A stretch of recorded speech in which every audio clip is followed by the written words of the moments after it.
함께 말씀 보죠.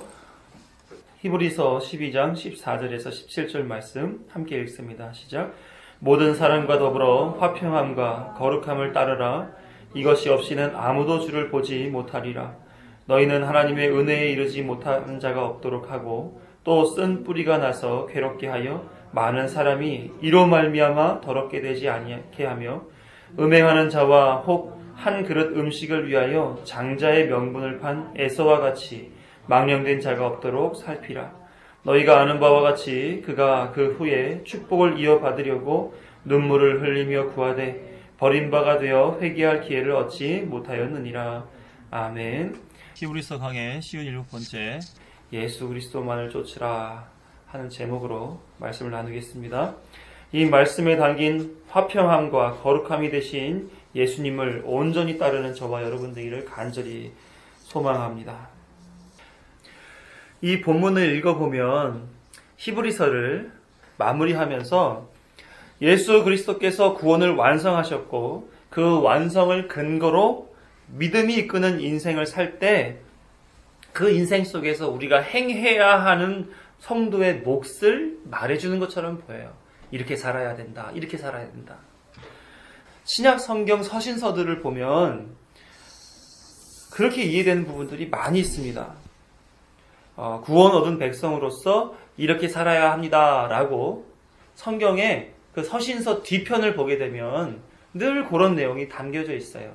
로마서도 마찬가지고 또 갈라디아서도 그렇고 그렇게 예수님이 하신 일들을 잘 정리해서 설명해 주면서 뒷부분에는 그럼 이렇게 살아라 라고 얘기해 주는 내용들이 많이 담겨 있단 말입니다. 그래서 그런지 모르지만 야고보서를 특히나 사람들이 읽으면서는 행함을 많이 강조하고 있으니까 그렇게 행해야 되지 않습니까? 이렇게 말을 하는 사람들이 많이 있더라는 거예요. 하지만 우리가 여태까지 배워왔던 내용들을 봤을 때 지금까지 뭘 강조받았습니까? 예수님의 전적인 은혜를 강조받았죠. 믿음을 강조받고 예수님으로 완전하고 충분하고 그 목적에 대하여 하나님의 열심으로 이루어 가신다라고 하는 사실을 우리는 계속해서 강조받았단 말이에요. 그랬는데 이제는 내 행위로 돌아선다? 그거는 있을 수가 없는 얘기죠. 성경이 앞뒤 전후가 일맥상통하지가 않는 거예요. 그러니까 우리는 뭘 생각해야 되냐면 앞에서 먼저 설명해 주었던 성경의 내용들, 그것을 잊어버려서는 안 되는 거예요. 그걸 근간으로 해서 그럼 과연 이 실천적인 내용을 어떻게 이해해야 되는가 그 고민을 해야 된단 말입니다. 다시 말하면 실천에 대한 얘기는 표피에 대한 얘기예요. 우리가 사는 생활의 내용이니까 표피에 대한 얘기. 그러면 그 표피 안에 담겨져 있는 그 본질에 대해서 우리가 알아야 된다는 거죠. 그래서 성경은 전후 문맥 속에서 이해를 해야 바르고 건전하게 받아들이는 것이 됩니다. 단편적으로 이 말씀은 똑 떼어다가 말하게 되면 전체 성경에서 언급하고자 하는 내용과 상관없이 해석되어 있는 경우가 많고 이해되는 경우들이 많습니다. 성경의 저자는 누구예요? 성령 하나님이죠. 성령 하나님께서 의도하신 바가 있는데 그 부분만 보게 되면 의도와는 상관없이 이해할 수가 있다 이 말이에요. 그래서 지금까지 우리가 배워왔던 그 성경의 내용을 기초로 하여 오늘 본문도 이해해야 된다. 이것을 기억해 주시기 바랍니다. 히브리서를 편지로 받는 사람들에게 있었던 문제는 일부분이죠.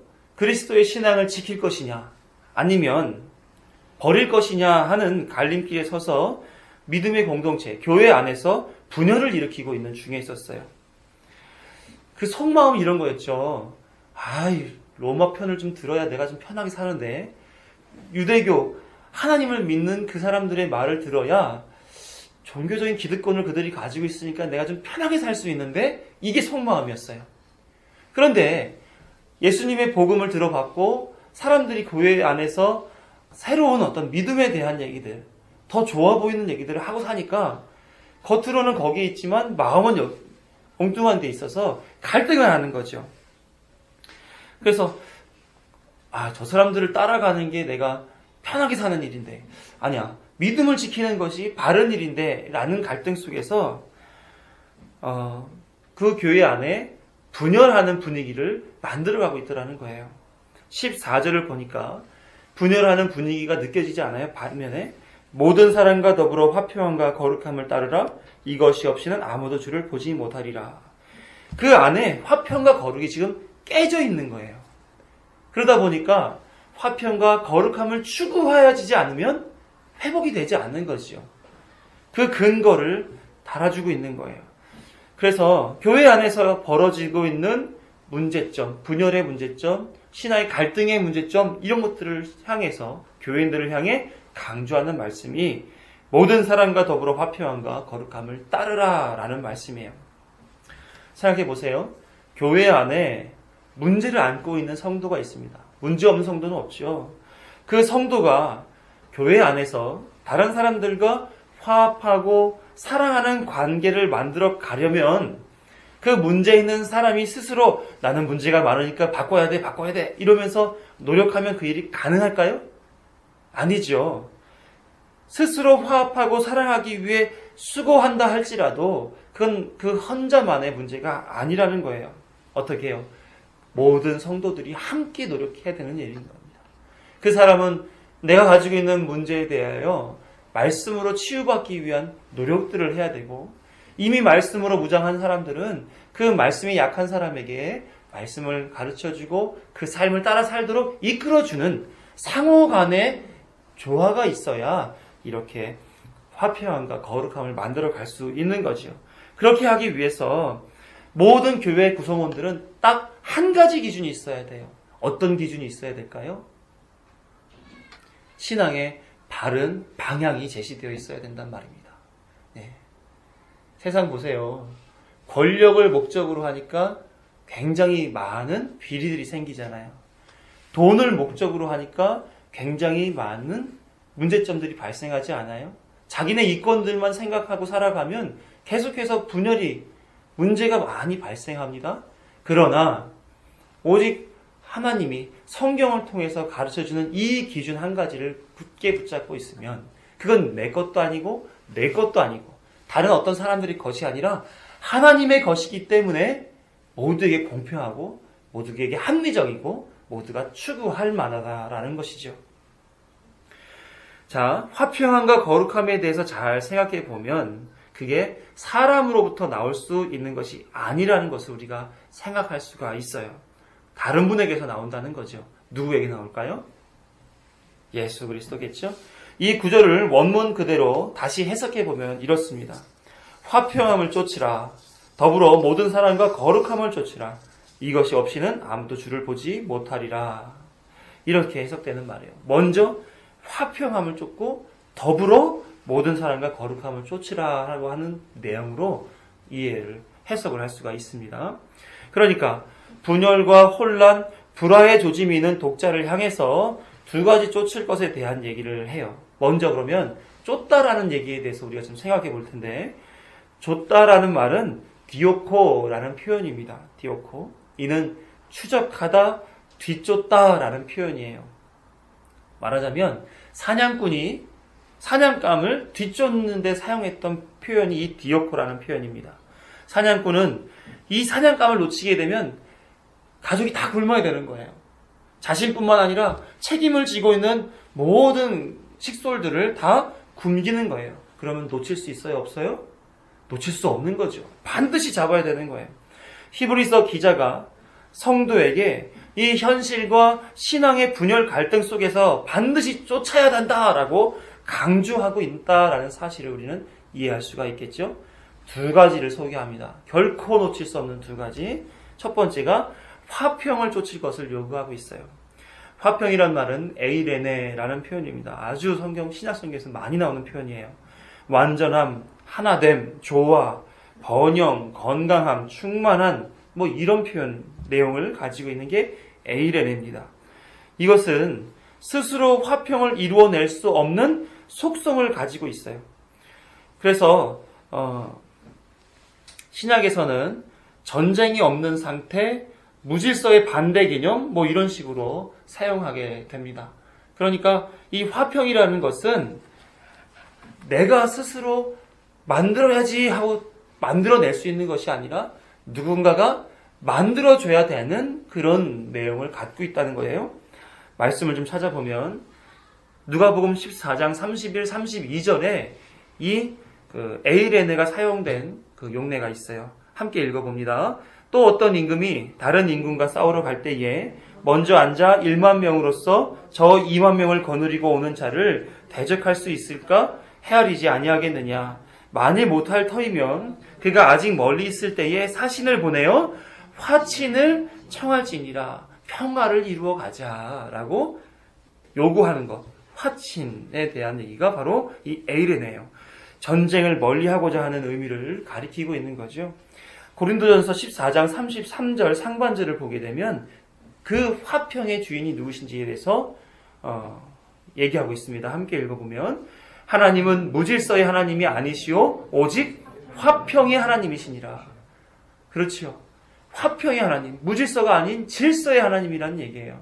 그러니까 하나님은 질서의 의미로서 화평을 이루어 간다 하는 겁니다. 그러니까 교회 안에 불화가 있는 모든 요소들은 무엇으로 인하여? 하나님으로 인하여 화평해야 된다는 거예요. 자신 안에 있는 믿음의 문제들이 먼저 해결되어야 되는 것처럼 그 원문의 해석을 따라서 볼 때 먼저 화평함을 쫓으라 이렇게 가르쳐 주지 않았습니까? 그러면 하나님의 이름으로 화평하세요, 화평하세요. 어떻게 해야 될 거예요? 잘 모르잖아요. 그죠? 요한복음 14장 27절을 보시게 되면 그 화평에 대한 내용이 나와요. 함께 읽어봅니다.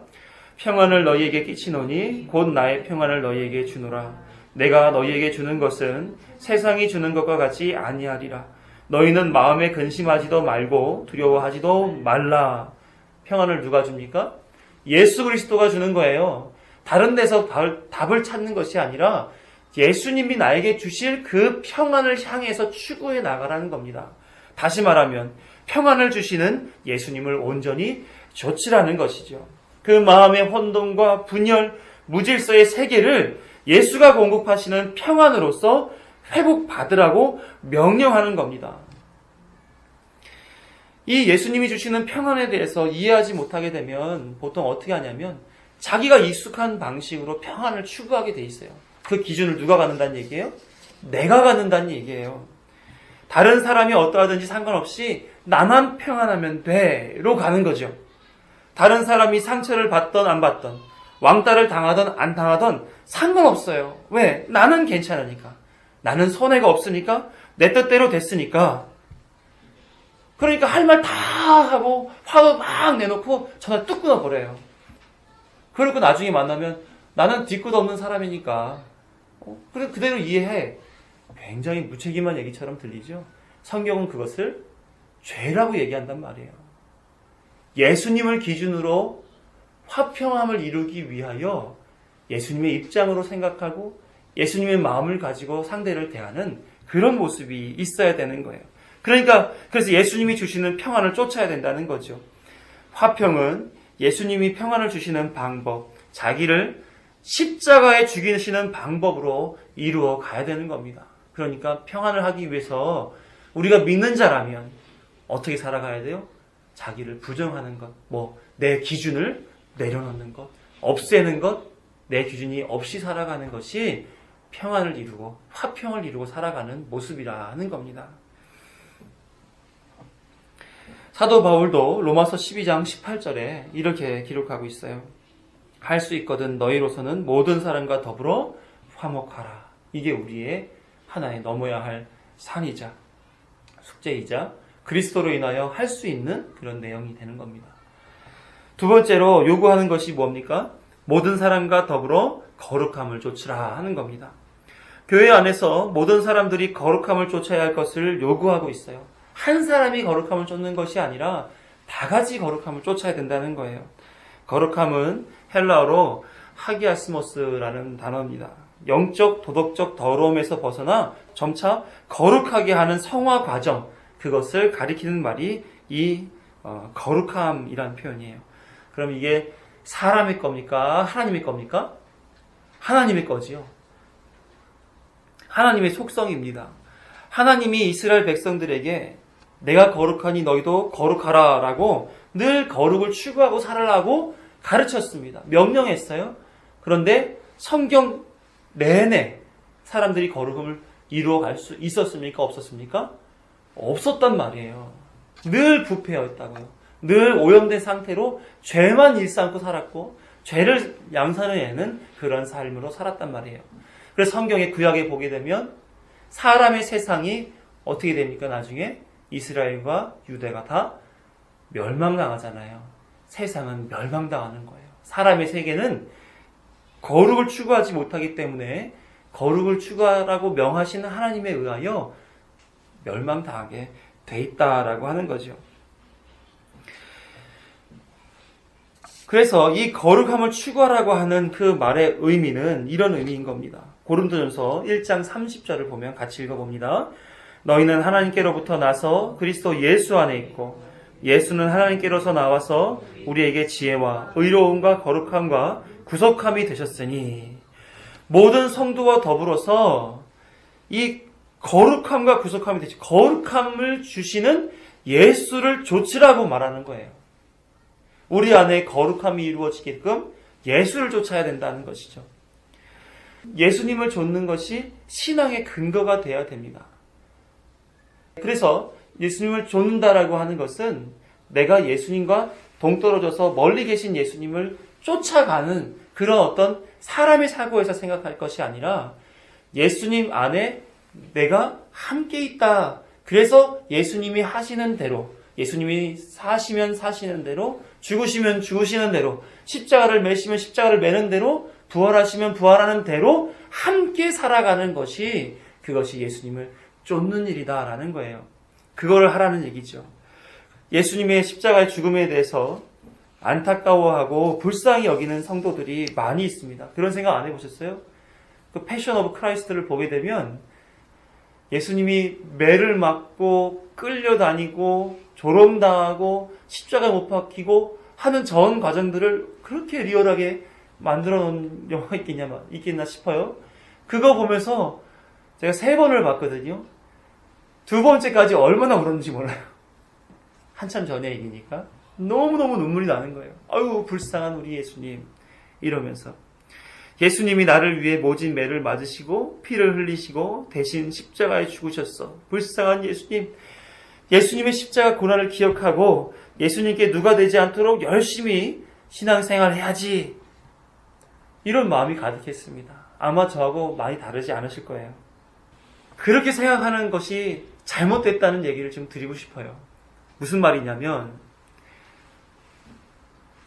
그렇게 생각한다는 자체는 예수님의 고통은 예수님의 고통이고 나는 그걸 제3자로서 바라보며 마음 아파하는 그런 예수님과 내가 각각의 독립체로서 떨어져 있다는 얘기를 지금 해주고 있는 거거든요. 예수님의 고통이 내 고통이 되고 예수님의 고난이 내 고난이고 예수님의 십자가 죽음이 나의 십자가의 죽음이고 예수님의 부활이 곧 내 부활이 된다라고 하는 일치, 연합 이 속에서 우리는 살아가는 것이 쫓는 거거든요. 근데 그거를 우리는 못하고 산단 말이에요. 늘 항상 예수님이 저 옆에 계시는 제3자로만 여겨진단 말이에요. 그렇게 하지 말라는 거예요. 거룩함을 추구하라는 얘기는 그 예수님과 함께 하라는 얘기예요. 그러니까 내가 가지고 있었던 모든 생각, 모든 판단, 모든 의식, 모든 철학, 모든 사상 이런 것들이 다 예수 그리스도로 말미암아 다 부셔지라는 얘기예요. 하나하나 행동할 때마다 예수님이 저 모습을 보면 어떻게 말씀하실까? 혹은 예수님의 입장에서는 어떻게 행동하셨을까? 그런 것을 생각해봐야 된다 이 얘기입니다. 성경은 예수 그리스도와의 연합을 강조해요. 그래서 예수님의 공급으로부터 예수님과 하나됨으로써 성도는 생명을 얻기 때문에 그렇습니다. 성령의 9가지 열매, 그런 열매와 같이 포도나무의 열매, 그 열매들이 다 누구로 말미암아 있는 거예요? 가지로? 아니면 나로부터? 아니요. 하나님이 예수 그리스도로 말미암아 성령으로 인하여 우리에게 주시는 열매들이란 말이에요. 그럼 우린 철저히 거룩을 추구하라 그 그 명령에 순종하여 예수로 말미암아 살아가는 사람들이 되어야 된다 하는 겁니다. 그러니까 모든 성도와 더불어 거룩함을 쫓으라고 하는 것은 모든 성도와 더불어 교회의 지향점으로서 모두가 힘을 모아 예수 그리스도를 좇으라라는 겁니다. 예수 그리스도와 연합하라, 이런 말씀을 해 주시는 거란 말이에요. 그러니까 히브리서 기자는 화평함과 거룩함을 따르라는 말씀 속에서 지금 교회에서 갈등을 겪고 있는 성도와 이를 직면한 교회에게 너희들 방법대로 문제를 해결하려고 하지 마. 10마디 말보다 한 가지 예수 그리스도를 쫓는 그 문제가 이 모든 문제를 해결해 줄 수 있는 유일한 열쇠라니까 이 얘기를 지금 해주고 있는 거예요. 그분이 주실 화평, 그분이 만들어 주실 거룩, 이걸 바라보고 신앙생활 하라, 이 얘기를 해주고 있는 겁니다. 그러면 어떻게 된다고 얘기합니까? 14절 하반절에 이것이 없이는 아무도 주를 보지 못하리라. 잘 생각해 보세요. 너무 상식적이지 않습니까? 예수님을 쫓지 아니하면, 예수님과 연합하지 않으면 당연히 예수님을 못 보죠. 거기에 있으라는 얘기예요. 역사 속에서 사람은 인위적인 평화를 만들려고 얼마나 많이 추구했는지 모릅니다. 대표적인 예로 평화를 유지하겠다고 핵무기를 과학자가 개발을 했어요. 평화를 위해서. 그랬더니 그 핵무기가 지금 어떻게 사용됩니까? 세계대전 속에서 인명을 살상하는 무기로 사용되었고, 지금도 자기 이권을 위해서, 정치적인, 경제적인, 외교적인 이권을 위해서 핵무기를 이용한다니까요. 그렇잖아요. 우리 다 알고 있잖아요. 가까운 예로 근래에 어떤 농부 한 사람이 경찰이 쏜 물대포에 맞아 300여일 만에 죽었습니다. 경찰은 왜 있는 거예요? 민생 치안을 위해서 있는 거잖아요. 이 민생 안에서 평화를 위해서 있는 거잖아요. 그런데 그 공권력이 사람을 죽여요. 평화를 위한다는 이유로. 그게 말이 되는 얘기입니까?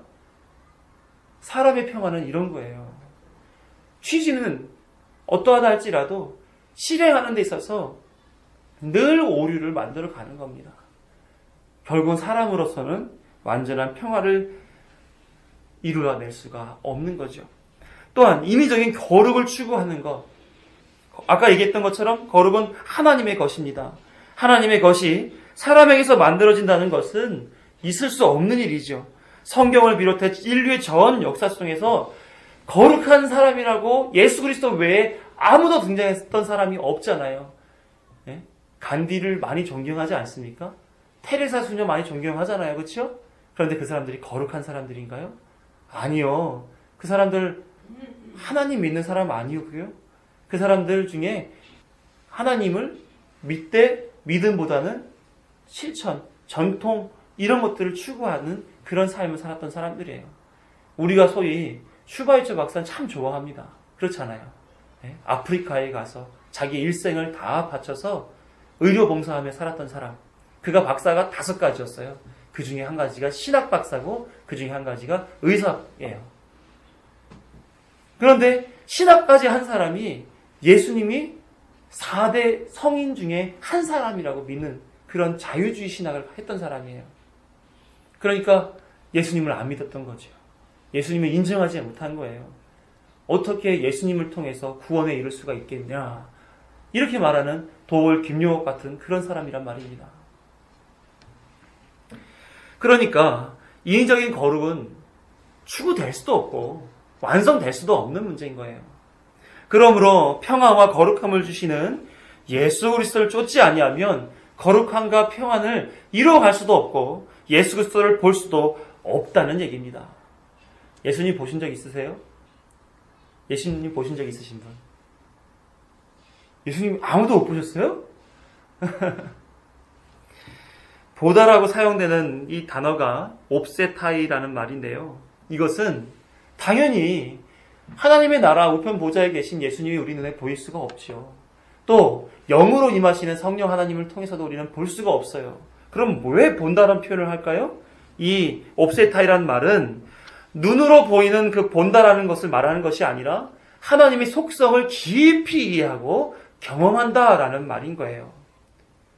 어머니 아버지의 사랑을 용돈 주고 밥 해주는 것에서 우린 경험합니까? 아니잖아요. 그 마음을 경험하면서 진실을 깨닫잖아요. 그렇죠? 하나님도 마찬가지로 하나님의 속성을 눈으로 봐서 본다라는 게 아니라 그분이 이루어 놓으신 그 모든 내용들을 이 마음 깊이 믿음으로 경험한다라는 얘기예요. 그래서 욥이 하나님의 가르침을 받고 마지막으로 이렇게 고백해요. 욥기 42장 5절에서 내가 주께 대하여 귀로 듣기만 하였사오나 이제는 눈으로 주를 배움나이다. 욥이 직접 하나님을 봤기 때문에 이런 고백을 하는 건가요? 그게 아니라 하나님이 어떠한 분이신지에 대하여 믿음으로 알게 되었다는 얘기예요. 여기까지 자라야 하는 사람들이 바로 성도란 말입니다. 성도는 이걸 바라보는 거예요. 어떻게 해야 될까요? 예수를 쫓아야죠. 예수와 연합해야 되는 겁니다. 그리스도인들이 신앙생활하는 속에서 분열이라고 하는 것은 늘 어딘가 모르게 도사리고 있는 것입니다. 이번 우리 노회에서 제가 고시부니까 고시부 안에서 이제 고시를 진행할 때 장로 고시를 본 집사님 한 분이 계셨어요. 이분이 장로 임직에서 말하자면 고시에서 결과적으로는 떨어졌습니다. 그런데 그 떨어진 원인에 대하여 집사님은 목사님이 너무 나한테 소홀해져서 섭섭합니다. 떨어진 건 인정하겠지만 목사님이 나한테 이렇게 섭섭하게 한 것은 그거는 참 자존심이 상하고 명예를 회복시켜야 될 얘기입니다. 그랬더니 목사님은 또 거꾸로 집사님 떨어진 문제는 내가 문제가 아니라 집사님이 1차 면접 때 거짓말을 해서 그래요. 이렇게 된 거예요. 둘 다 오해를 한 거죠. 둘 다 오해를 한 거예요. 그런데 끝까지 오해한 걸 붙잡고 가는 거예요. 문제를 삼고 상처를 주고 그렇게 된 거예요. 그랬더니 불화가 생기고 여러 명이 교회를 떠날 상황이 된 거예요. 그 교회에서. 이런 문제가 그 교회만 있으라는 법이 있습니까? 우리도 언제든지 그런 문제들이 발생할 수 있잖아요. 목사와 성도뿐 아니라 성도 간에도 문제가 발생할 수 있고 돈 때문에, 이해관계 때문에, 직분 때문에, 교육 때문에 교회 내, 외, 어느 곳에든지 다 그런 불화가 있을 수 있습니다. 그때마다 우리는 내 기준을 가지고 문제를 풀어갈 것이 아니라 예수 그리스도 안에서 예수 그리스도의 평안과 예수 그리스도의 거룩함을 통하여 그 문제를 해결해 나가야 된다는 거예요. 그러면 내 뜻과 상관없는 해결 방식으로 문제를 풀었다 했었을 때 그게 예수님이 가르쳐 주신 지혜로 말미암아 됐는데 문제가 해결이 됐어요. 그 속에서 우리는 뭘 볼 수 있습니까? 예수님의 지혜는 참 놀랍구나. 신묘막측하구나. 그걸 생각할 수 있는 거 아니겠어요? 그러면서 하나씩 주를 경험하는 거죠. 주를 보는 거예요. 15절 이하에서 주를 쫓는데 하지 말아야 할 것을 3가지로 언급하고 있습니다. 이제 주를 보게 되었으니까 실천할 때에 이건 조심해 라고 얘기하는 거죠. 15절을 함께 읽어봐요.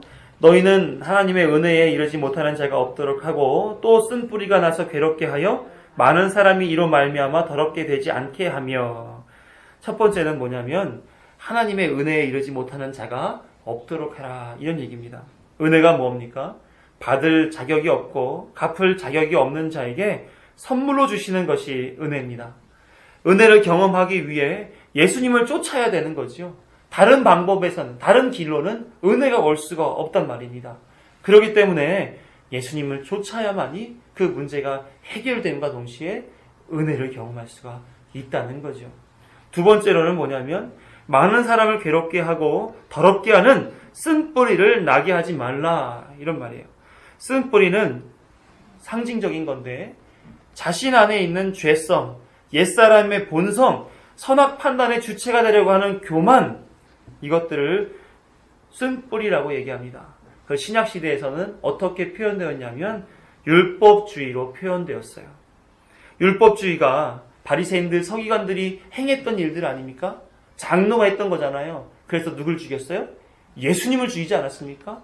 그렇게까지 강력하게 성도들을 괴롭게 하고 더럽게 만드는 일이 바로 율법주의, 이 쓴뿌리에서 나타났단 말이에요. 눈에 보이는 것으로 신앙을 흉내내게 해서 괴롭혔고 구원을 이루어낼 수 있다고 영혼을 더럽게 만들었습니다. 뭐가요? 율법주의가. 그 근본적인 율법주의가 뭘 보지 못하게 막았던 거예요? 예수 그리스도를 보지 못하게 막았던 겁니다. 그러니까 쓴뿌리 율법주의를 통하여 교회 내에서 예수 그리스도를 보지 못하게 만드는 그 일들을 하지 말아라 라고 얘기를 하는 겁니다. 그런 거 있잖아요. 여름에 짧고 화려하고 요란한 거 입지 말아라고 가르침 받지 않으셨어요? 그죠? 교회 안에서 슬리퍼 신고 왔다 갔다 하지 말라고 하지 않으셨어요? 교회 안에서 장사하지 말아라, 뭐 하지 말아라, 말하지 말아라 그런 얘기 많이 들었잖아요. 그렇죠? 주일날 돈 쓰지 마라, 공부하지 마라. 공부하지 마라 참 좋은 것 같은데 어쨌든지 그런 얘기를 통해서 어린 아이들이, 학생들이 교회에 오는 것이 불편하고 꺼려하게 된단 말이에요. 그건 복음도 아니고 율법주의란 말입니다. 근데 그걸 통해서 신앙을 막는 경우들이 있어요. 저 처음 중고등부 학생들 담당했었을 때, 전도사 때 한 장로님이 그러셨어요. 교회를 더럽히는 것들은 다 학생들이야. 어디 학생들이 본당에 와서 예배를 드려? 아닙니다. 청소 제가 할게요. 우리의 학생들도 본당에서 예배 드릴 수 있을 만큼 충분한 하나님의 자녀의 신분이 있습니다. 네가 전도사야. 너 따위가 전도사야. 그런 율법주의가 신앙을 막는다니까요. 그거 하지 말라는 거예요. 예수님만을 쫓으라 하는 얘기입니다. 16, 17절을 보면 세 번째 주제가 나오는데요. 함께 읽어봅니다. 음행하는 자와 혹 한 그릇 음식을 위하여 장자의 명분을 판 에서와 같이 망령된 자가 없도록 살피라. 너희가 아는 바와 같이 그가 그 후에 축복을 이어받으려고 눈물을 흘리며 구하되 버린 바가 되어 회개할 기회를 얻지 못하였느니라. 셋째는 에서가 두 가지 행했던 바를 얘기합니다. 어떤 거예요? 음행하는 자가 되었던 거하고 망령되게 일을 하는 것, 이 두 가지를 하지 말라 이렇게 얘기하는 겁니다. 16절을 원어에 맞춰 다시 한번 해석하게 되면 이렇게 해석할 수 있어요. 음식을 위하여 장자의 명분을 판 에서와 같이 음행하는 자, 망령된 자가 혹 있을까 두려워하라. 그렇게 하지 말라는 얘기예요. 자기 몸을 위하여 욕망, 욕심을 해결하기 위하여 어떤 거예요? 그 굶주림을 뭐로 바꾼 겁니까? 장자의 명분과 바꾼 거예요. 내 배고픔을 해결하기 위하여 하나님의 장자의 명분을 바꿨다니까요. 장자의 명분은 뭡니까? 하나님이 마다들에게 주시는 기업의 권한이에요. 기업의 권한이라고 하는 것은 아버지의 것을 아들에게로 상속받게 되어 있단 말입니다. 그러니까 하나님이 세우신 장자는 아버지의 것을 물려받게 되어 있는 거 아니겠어요? 그런데 이 아버지의 것을 가벼이 여긴 거예요. 자기의 순간 배고픔과 바꿔도 아깝지 않은 것으로 아주 가벼이 여긴 겁니다. 로마서 8장 29절. 그런데 그 장자의 근본은 누구신가? 같이 읽어봅니다. 하나님이 미리 아신 자들을 또한 그 아들의 형상을 본받게 하기 위하여 미리 정하셨으니 이는 그로 많은 형제 중에서 맏아들이 되게 하려 하심이니라. 누구를 맏아들이 되게 하려 했다는 거예요? 예수 그리스도. 예수 그리스도를 많은 형제들 중에 맏아들, 장자가 되게 했단 말입니다. 그래서 예수님은 하나님 나라의 상속을 받고 하나님 보좌 우편에 앉아 계셔서 통치하시는 분은 아니세요? 예수는 지금 뭘 포기한 거예요? 그 자리를 포기한 거예요. 왜요? 내 필요, 내 욕구, 내 욕망, 내 욕심, 이것이 장자의 명분보다 더 크게 여겨졌기 때문에 그렇습니다. 하나님이 주실 어떤 것보다도 자기를 위해 이 순간 배부르는 것을 더 가치 있게 여겼기 때문에 그래요. 세상에서 볼 때 에서는 굉장히 훌륭한 사람입니다. 장남으로서 아버지 이삭과 리브가를 봉양을 했어요. 나중엔 야곱이 떠난 자리를 메워가면서 이삭을 섬겼단 말입니다. 착한 아들 아니에요? 그렇잖아요. 네? 여러분들 입장 바꿔서 형제들 다 떠나가고 어른 노인들 두 분 모시라 그러면 그게 쉽겠어요? 근데 에서는 그걸 다 이뤘단 말이죠. 그리고 나중에 야곱이 돌아왔을 때 보니까 에서가 너무너무 부자가 되어 있는 거예요. 그만큼 충성스럽게 가족을 위해 살았던 사람입니다. 그런데 그가 어떻게 되었어요? 무슨 죄를 졌는지 에돔의 조상이 됩니다. 이방인, 심판받을 자의 조상이 돼요. 죄인의 조상격으로 살게 됩니다. 왜? 한 가지 이유. 하나님이 장자에게 주시는 그 명분을 가벼이 여겼기 때문에 그래요. 이걸 뭐라고 그래요? 죄라고 여긴 것입니다. 음행이란 말은 포르노스라는 말이에요. 창녀와 성관계를 가지는 부도덕한 자, 돈 때문에 자신을 부도덕한 목적에 이용하도록 허용하는 자, 남창, 이런 의미를 가져요. 에서는 자기 욕망을 충족시키기 위해서 부도덕한 짓을 했단 말이에요. 아니, 하나님 앞에서 불의한 행동을 한 거예요. 그래서 음행했다, 음행하는 자라고 정죄받는 거죠. 그거 교회에서 나오지 않게 해라. 망령된 자라고 표현했을 때 이 망령은 베벨로스라는 말을 해석한 건데, 누구라도 가까이 할 수 없는 혹은 더러운 이런 말이에요. 그러니까 에서는 그 하나님의 장자의 명분, 이것을 팔아치울 만큼 그만큼 그 속이 부패해져 있었던 사람이다 라는 겁니다. 그만큼 더러운 사람이 되면 안 돼요. 겉은 예쁘게 쌍꺼풀도 수술하고 화장도 예쁘게 하고 예쁜 옷도 입고 그런데 속은 더러워요. 그게 정상인입니까? 하나님 보시기에는 그것은 망령된 자다, 이렇게 얘기할 수밖에 없는 거죠. 그래서 이러한 사람에게는 17절에서 에서와 같이 예수 그리스도를 쫓지 아니하고 자신의 소욕을 위해 사는 자는 아무리 눈물을 흘리며 축복을 구해도 버림을 받을 것이요 결코 돌아설 수 없다, 이렇게 강조하고 있어요. 그런 사람은 받아들일 수 없어. 그러니까 뭐하라는 얘기입니까? 뭐하라는 얘기예요? 예수를 쫓으란 얘기예요. 예수를 쫓으라. 이미 히브리서 6장 5, 6절에 회개에 대한 언급이 있었습니다. 같이 읽어봅니다. 하나님의 선한 말씀과 내세의 능력을 맛보고도 타락한 자들은 다시 새롭게 하여 회개하게 할 수 없나니 이는 그들이 하나님의 아들을 다시 십자가에 못 박아 드러내놓고 욕되게 함이라. 이미 성도는 예수님을 좇는 자의 길에 들어선 사람입니다. 하나님의 축복의 자리에 있던 사람이에요. 에서도 마찬가지였었던 것처럼 보이죠? 그러나 이 위치에서 다시 에서처럼 음행을 일삼고 망령된 행동을 한다면, 자기의 욕망을 위해 하나님을 외면하고 예수 그리스도를 판다면 이는 예수님을 다시 십자가에 못 박아 죽이는 그런 일로, 욕되게 하는 일로 여겨진다는 얘기예요. 이해가 되시죠? 그렇죠? 그렇게 살면 안 된다는 거예요. 처음부터 아마 그렇게 사는 사람들은 구원하고자 선택된 사람이 아닐 것이다. 우리는 그렇게 볼 수가 있는 거죠. 그러면 그런 사람들은 결코 회개가 허락되지 않는다. 아무리 용서해달라고 빌어도 용서받을 수 없다. 그래서 오직 예수 그리스도를 좇는 것만이 유일한 성도의 길이다라는 것을 지금 강조해주고 있는 겁니다. 속사람이 예수님을 쫓아야 되고 우리 본질이 예수님과 연합되어져야 한다는 거예요. 사랑하는 성도 여러분, 이 본문은 성도에게 이제 예수에 대해서 배웠으니 믿음이 이끌어 갈 테니 나가서 이런 일을 해라 라고 그 행함에 대한 명령을 주는 본문이 아닙니다. 이 본문은 믿음의 공동체에서 믿음을 지키고 살아갈 때에 반드시 망각해서는 안 되는 예수 그리스도를 온전히 쫓으라는 신앙의 근본을 가르쳐주고 있는 말씀인 거예요. 더 나아가 이 신앙이 우리의 소원이 되고 있는가를 확인해보라 라고 가르쳐주고 있는 것입니다.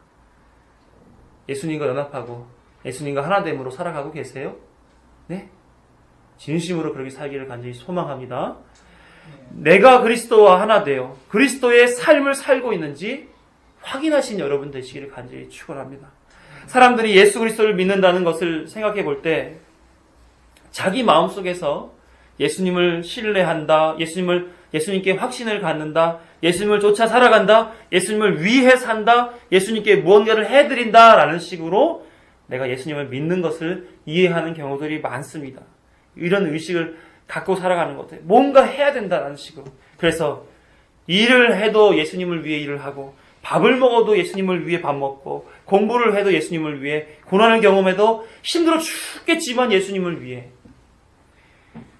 이렇게 예수님을 위해 무언가 행하는 것을 잘하는 일이라고 생각한단 말이에요. 그러나 그렇게 예수님을 위해서 한다는 얘기는 예수님은 저만치 계시고 내가 예수님께 이렇게 해드릴게요, 독립되게 구별되어 있다는 것이 전제되어 있는 거 아니겠어요? 그래서 예수님은 저쪽에 계시고 내가 뭔가 계속 해서 그분을 기쁘시게 해드려야지, 그러면은 연합이 이루어지지 않습니다. 사랑으로 한 가족이 되었는 그 공동체에서 기러기 관계가 생겨요. 자녀들은 엄마와 함께 미국 가서 유학을 하고 있고 아빠는 여기서 열심히 일을 해가지고 돈을 붙여서 그 유학이 진행될 수 있도록 합니다. 그러면 처음에는 사랑하는 마음이니까 그래 잘 가서 그거 해 열심히 공부하고 와. 근데 1년이 지나고 2년이 지나고 3년이 지나봐요. 그 혼자 있는 아빠가 잘 생활할까요? 굉장히 힘듭니다. 왜 공부 때문에 가정을 분열하고 분리해서 그렇게 생활하는지 잘 이해가 되진 않지만 뭐 욕심이 있으니까 뭔가 해보겠다고 그렇게 하겠지만 그거 예를 들어서 생각해 봤을 때 끊임없이 사랑의 공동체로서 하나가 되어지지 않아요. 같이 있어야 됩니다. 같이 고민하고 같이 만들어가고 같이 가르치고 같이 키워가야지 그것이 정말로 가정의 본질 아니에요? 예수님과 연합하고 살아가는 성도들은 교회 안에서 같이 그렇게 생활을 해야 되는 거예요. 함께 예수를 쫓아가야 되는 겁니다. 성도는 예수 그리스도를 좇으라는 쫓는 그 행위, 그것이 아니라 예수님과 본질을 같이 공유하는 그런 사람들입니다. 그래서 예수님과 성도는 하나인 거예요. 예수님을 쫓는다는 것은 예수님의 화평, 예수님의 거룩이 내 안에 있다는 것을 알고 있는 거고 그 안에 있는 화평과 거룩함으로 인하여 살아가는 것. 그것이란 말이에요. 그러니까 구별되는 것이 아니라 본질로부터 영향을 받는 거예요. 예수로부터 뭔가 받아서 하는 게 아니라 내 안에서 우러나는 것으로 하는 거예요. 그래서 늘 예수로 살고 예수로 죽고 이렇게 살지 않고 예수님과 내가 구별되어 살면 결코 예수를 볼 수가 없는 거죠. 사랑하는 성도 여러분, 교회는 문제가 있는 곳입니다. 교회는 영적인 문제, 육적인 문제, 다양한 문제를 가지고 있어요. 그렇지만 말씀의 기준을 따라서 죄인임을 고백하는 성도들의 모임이 교회 아니에요? 그러면 그 말씀의 기준을 따라서 문제인 것을 알고 있는 우리가 이제는 어떻게 해야 됩니까? 예수님께 매달려야죠. 예수님께 매달려서 예수님, 이 구원의 문제가 저에게 얼마나 갈등이 되는지 모르는데 확고하게 이 마음에 하나님의 화평함과 거룩함을 허락해 주세요. 그래서 저뿐만 아니라 우리 교회가 예수님을 온전히 쫓는 교회요, 예수님과 연합하는 교회요, 그것을 누리고 살아가는 그리스도인으로서의 교회, 그것을 만들어갈 수 있도록 인도해 주십시오 하고 기도하고 쫓아가야 되는 거란 말이에요. 세상의 방식은 세상의 방식으로 풀어질 수도 있겠지만 우리의 영혼의 문제, 영적인 문제는 오직 예수 그리스도만 풀 수 있습니다. 끝까지 예수님만 쫓고 예수님을 향해 살아서 예수님과 연합하여 살아서 예수님이 주시는 이 평안함과 거룩함으로 살아가는 우리가 되어야 될 줄로 믿습니다. 그것이 우리의 신앙의 근본입니다. 늘 주님을 보기를 소원하며 주를 쫓아 살아가는 저와 여러분 되기를 간절히 축원합니다. 기도하겠습니다.